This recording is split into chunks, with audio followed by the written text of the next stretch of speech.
In the labyrinth of power and wealth there lurked a man, Jeffrey Epstein, rising from humble beginnings to amass an astonishing fortune and rubbing shoulders with some of the world's most powerful figures.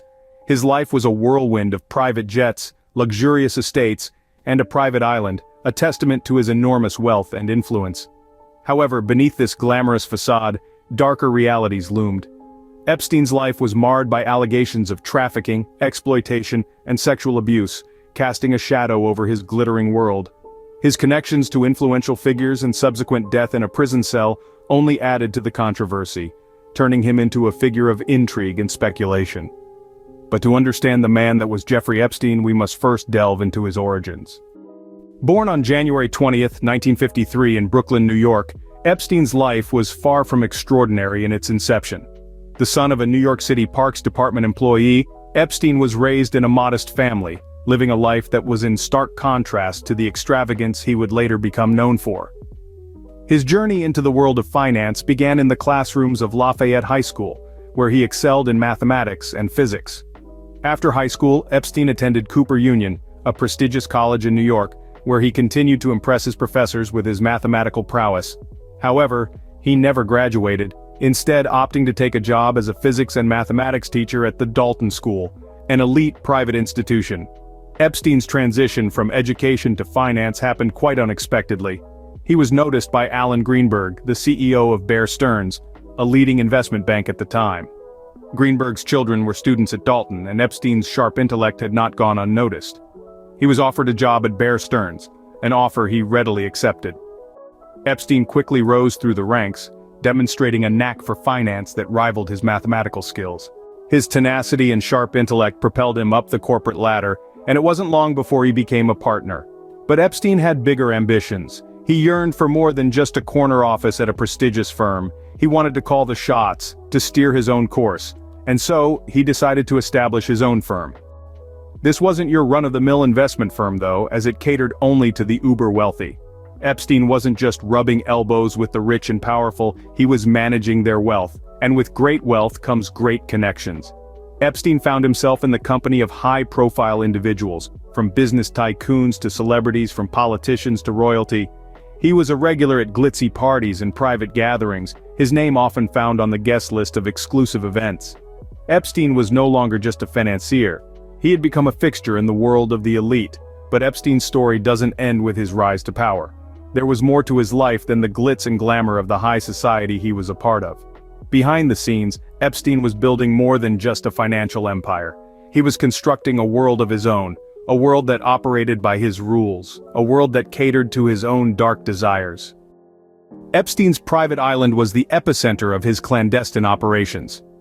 This secluded paradise, officially known as Little St. James, lies in the heart of the Caribbean, forming part of the U.S. Virgin Islands.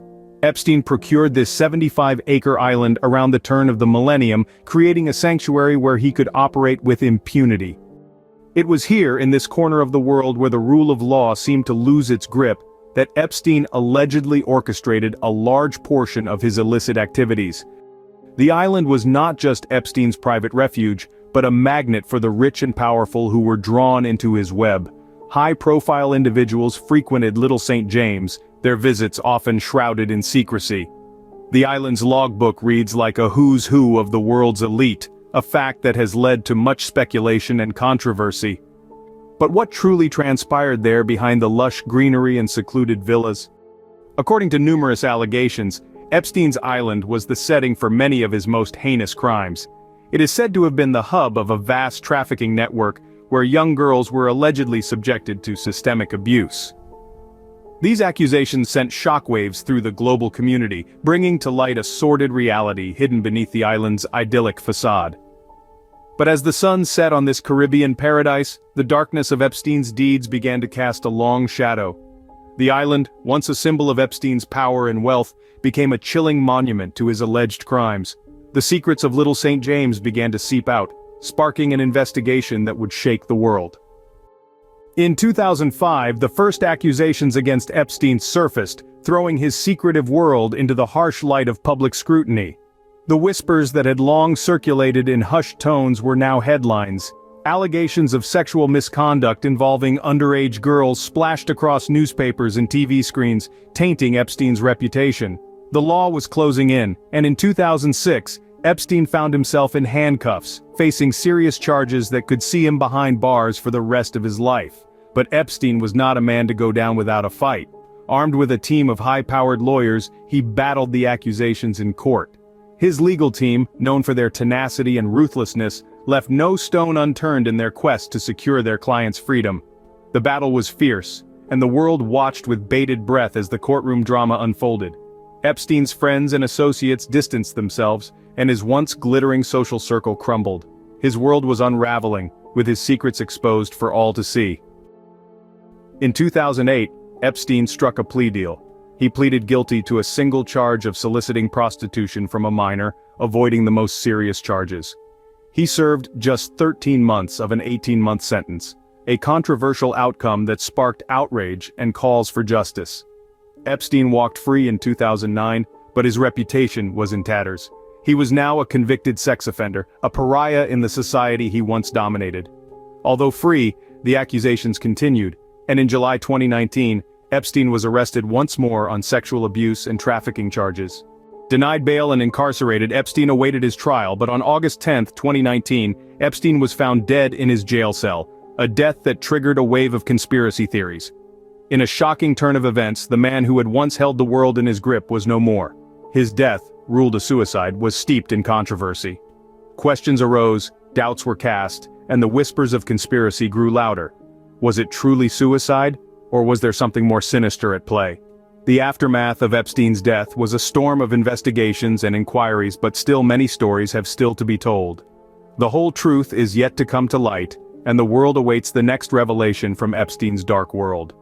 The survivors, emboldened by the end of Epstein's reign, have found their voices. Their courage has sparked a global conversation about power, privilege, and the pervasiveness of sexual exploitation. In the wake of Jeffrey Epstein's death, his private island, once a symbol of his unchecked power, lay deserted until May 2023, when it was bought by billionaire Stephen Deckoff. His once influential friends have completely distanced themselves from him, denying knowledge or involvement in any of his crimes. Jeffrey Epstein's legacy is a chilling reminder of the monsters that can hide behind a mask of charm and wealth. A lesson the world will not soon forget. Thanks for joining us on Famous Figures. Please like, comment, and subscribe to stay in the loop. See you all next time.